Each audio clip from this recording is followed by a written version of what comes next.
दोस्तों, अदानी पावर की बात करें तो यहाँ पे बहुत बड़ी अपडेट निकल के आ रही है।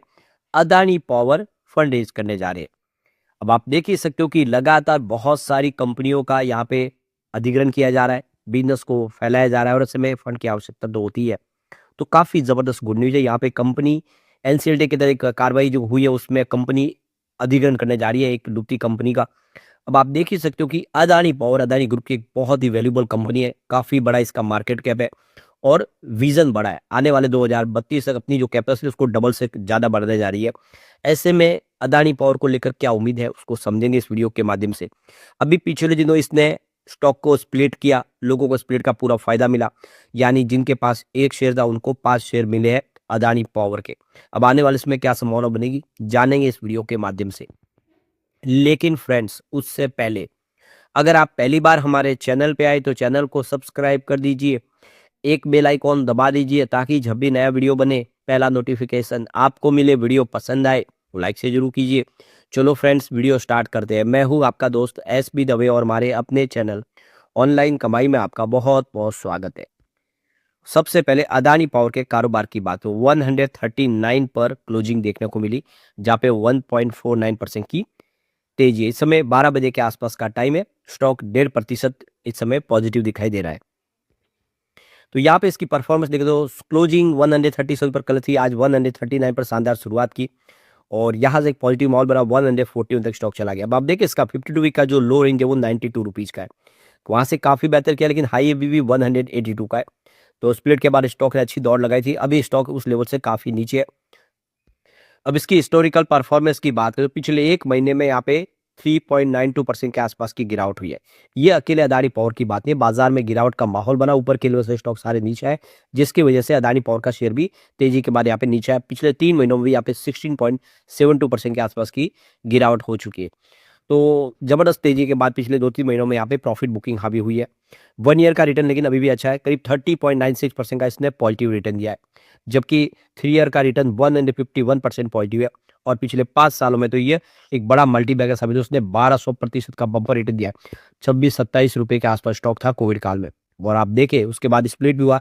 स्प्लिट के बाद भी आप देखें इसकी प्राइस जो है वो 140 के आसपास है, यानी इस स्टॉक ने लोगों को बहुत बेहतर रिटर्न दिया है। अब यहाँ पे जो बड़ी अपडेट निकल के आ रही है, अदानी पावर 7,500 रुपीज की एनसीडीएस के माध्यम से फंड रेज करने की तैयारी कर रही है। यानी कंपनी अब यहाँ पे डिबेंचर्स बॉन्ड जारी करेगी और अपनी जो फंड की जो आवश्यकता है वो अपने कॉर्पोरेट जरूरतों को पूरा करने के लिए करेगी।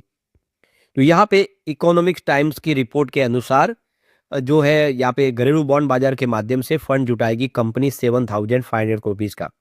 तो कंपनी बाजार में एसेस में प्रवेश करी है जब कॉर्पोरेट ऋण की मांग स्थिर बनी हुई है, जो बड़े उधारदाताओं के द्वारा नई जारी करने का एक समर्थन कर रही है। तो जो प्रस्तावित एनसीडी है वो जारी करने के संभव 3 से 4 दिनों के भीतर शुरू हो जाएगी, यानी आने वाले 3 से 4 दिनों में एनसीडीएस जारी करने की प्रक्रिया पूरी होगी। फंड रेजिंग को एकल किस्तों में एक परिपक्वता विकल्पों के साथ किए जाने की उम्मीद है। अंतिम जो शर्तें और मूल्य निर्धारण शामिल है, लॉन्च करीब बाजार की स्थितियों के आधार पर तय की जाएगी। यानी कुल मिला के कंपनी यहाँ पे फंड रेज करने जा रही है।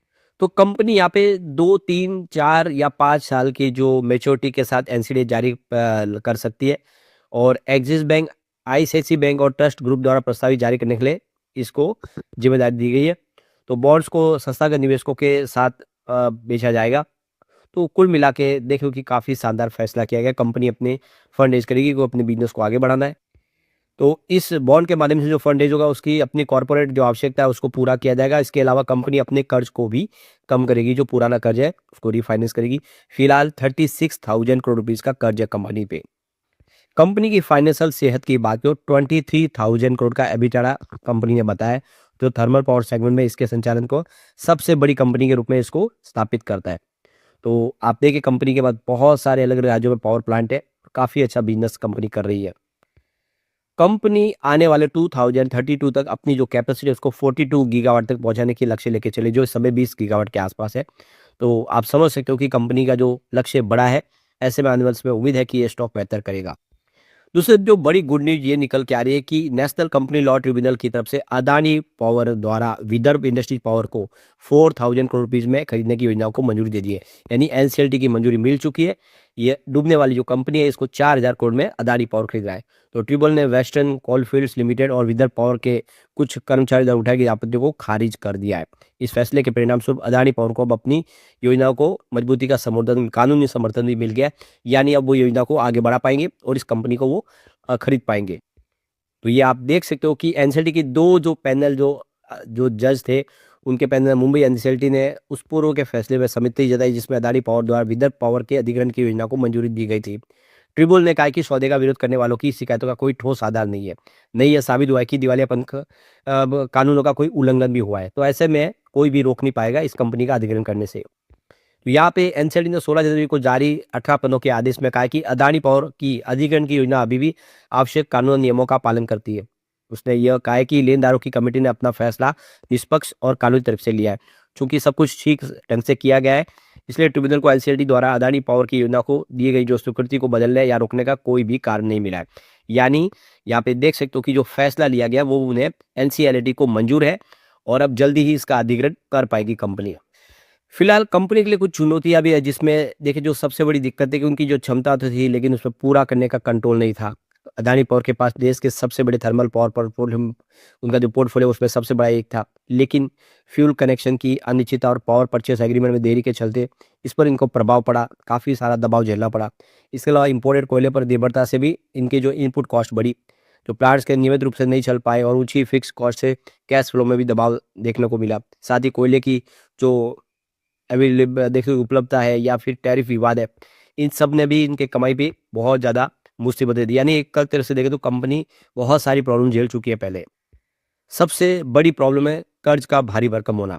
तो अदानी पावर के कर्ज एक बड़ी समस्या बनी। ब्याज ने खर्च ऑपरेटिंग का बड़ा हिस्सा ले लिया जिससे मामूली ऑपरेशनल कमाई बुरी तरह से प्रभावित हुई। पहले के कारोबारी चक्र में टैरिफ या डिमांड बढ़ने पर कागजों पर तो मुनाफा आता था लेकिन कैश फ्लो पीछे रह जाता था और कर्ज जस का तस बना रहा है, बहुत भारी कर्ज कंपनी पे बना रहा।